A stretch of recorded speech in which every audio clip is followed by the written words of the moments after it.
Well, hey guys, it's Paul. Welcome again to the Hummer. Thought I'd just give you a quick story time car vlog today about something that happened to Ben and I yesterday. He needed some shoes, so we were on our way to Walmart.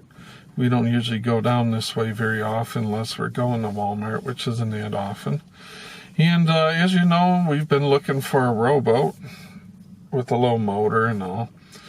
And off to the side of the road, we see, lo and behold, a rowboat that is for sale. It's got a sign on it. It's got a sign with the description of everything it comes with. It says for sale, and you have fuel tank and da-da-da-da-da. So he's like, let's turn around, go look at it. So I'm like, okay, we flip around. And it's in a business that sells like firewood, split firewood. Apparently, they got a bunch of it all in like racks, piles of firewood. So it's all fenced in, and it has a driveway, and there's a grassy part that's owned by the county. Like the county goes along and mows it. It's the part where, if you have car trouble or whatever, you kind of pull off of the road. You can't park there, everyday parking, but it's there in case, you have an emergency, you pull off the road or whatever. It's the county's property where they put speed limit signs, no passing signs or whatever. And it's also theirs if they want to expand the road. They're not going to knock on your door and say, hey, can we expand the road or something? They just do it because they already own it. They don't need your permission. So his business built the fence as far to the road as they could, and then it's this county part. And so we pulled up the driveway, and the boat's just a hair bit less than a car length from the driveway. So I pulled over on the county part of the grass to look at the boat, and we're looking in. I seen somebody go by in the rear view. My car's running, and, he's going to get his meal. So I don't pay any attention, and Ben and I are like 2 minutes, reading the sign. Oh, it's got fuel tank, it's got 15 horn, whatever it's got, And we're saying, well, it's kind of a big boat, 12 foot's too small. This one's 16. It's probably too big, too wide for, we're looking for 14. We're just going back and forth, as you do, discussing it, getting ready to go. I hear knock, knock, knock on my window. I turn around, see a guy standing there. He's about my age, give or take. Maybe he's a little older. So I put down my window. And, he looks harmless or whatever. The car's running and in gear, and he's like, can I help you? But, not in a way that means like he wants to help you, but like he's pissed off at you. I said, yeah, I'm interested in the boat. And he's like, now I can tell right away he's upset about saying he's got an axe to grind with somebody, but we haven't done anything, He's like, it's sold in such a way that he wants you to know you're pissing him off. Okay. So I'm like, and in such a way to make you feel like you're an idiot.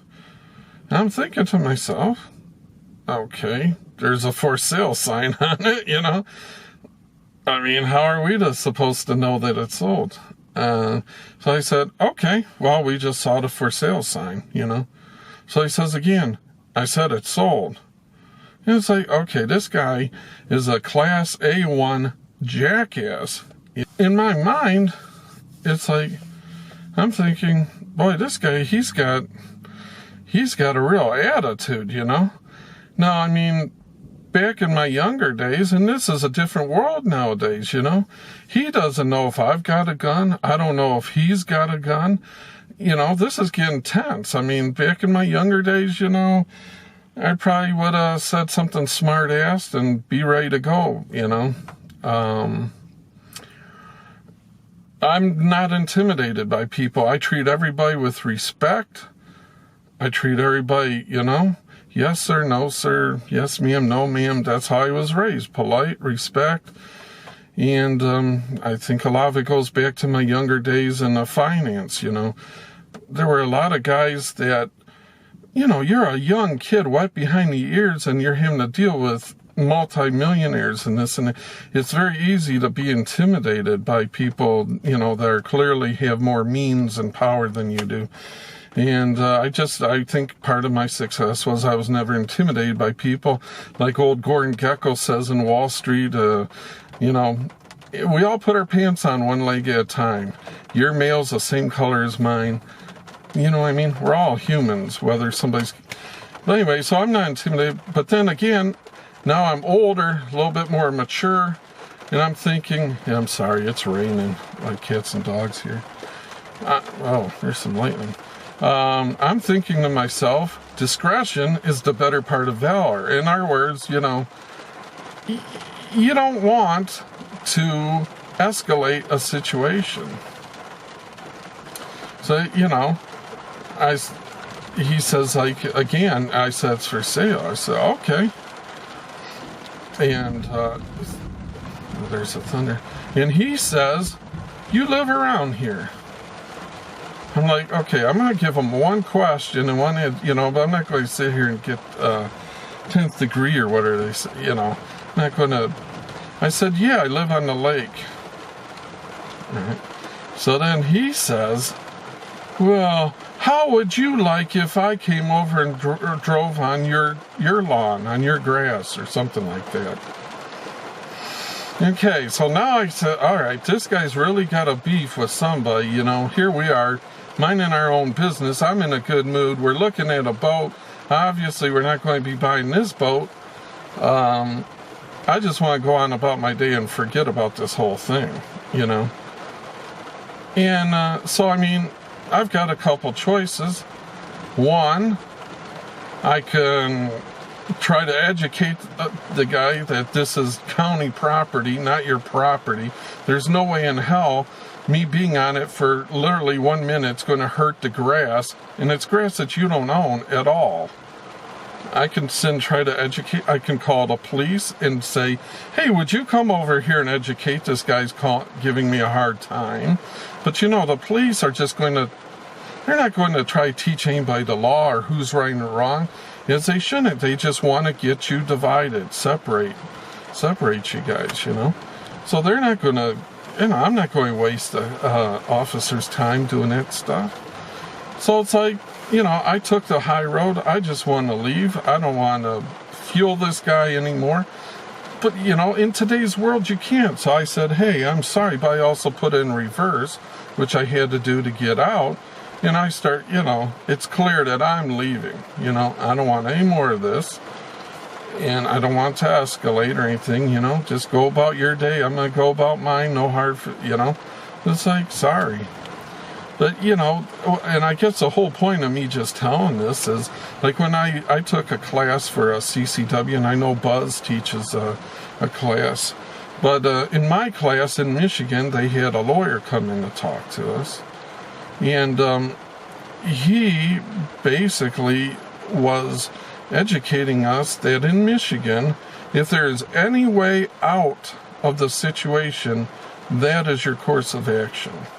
And I'm not saying like anybody was going to pull an arm or anything like that. But that's always gone through my head that, if there's an easy way out, if you can just get out of the situation, that's your best bet. You don't want to sit there and try to educate the guy and further escalate things. You just want to get away, get out, distance, go about your day and forget about it. So just another life lesson learned. It's like, unbelievable. There are just idiots everywhere. This guy was just looking for somebody to... I don't know. Is he like that every day? I have no idea. Maybe he's got a mental problem. Maybe he's got a physical problem. Maybe he's in pain. Maybe he just lost a bet in the game. I don't know what his situation is, But I just didn't want to be a part of it any longer. But that just shows you how things can go from bad to worse and really escalate in a hurry. And it's like, and it's okay as long as there's one person that's calmer than the other. But if you get, like, say this guy, he's all charged up. Now, if he runs into another person that's also charged up, that's when things go really bad, because neither one's going to back down. Neither one's going to, and then it just goes really bad. So... anyhow, That's my lesson learned for boat shopping, that basically there's idiots everywhere, you know. You can be having just a beautiful, nice time, and some guy can just ruin it just like that. But the funny thing is, we went to Walmart, which is about an hour drive. We shopped around there probably for a better part of an hour, then came home, which say another hour. And guess what? The boat's still in the exact same place, still has the for sale sign on it. It's right there. You know, I felt like telling the guy, if you don't want anybody to look at your boat, which is the only way to do it. I mean, thank God we didn't go in his yard. He probably would have shot us, you know. You don't put the boat there if you don't want it, so, you know, and put a for sale sign on it. Obviously, we're not just gawking at the man's boat. He's got a clear for sale sign on it, you know. So it's like, I to this day, I don't think it was sold, you know. I haven't been back there yet. But who knows, next time I go, it could be a week or two from now. It may still be sitting there, but just idiots everywhere. So, you know, just lessons learned, be prepared. Try to find an out if you can, and de-escalate, get distance. Well, that's my take on it. Let me know what yours is. Till next time, guys, we'll see ya.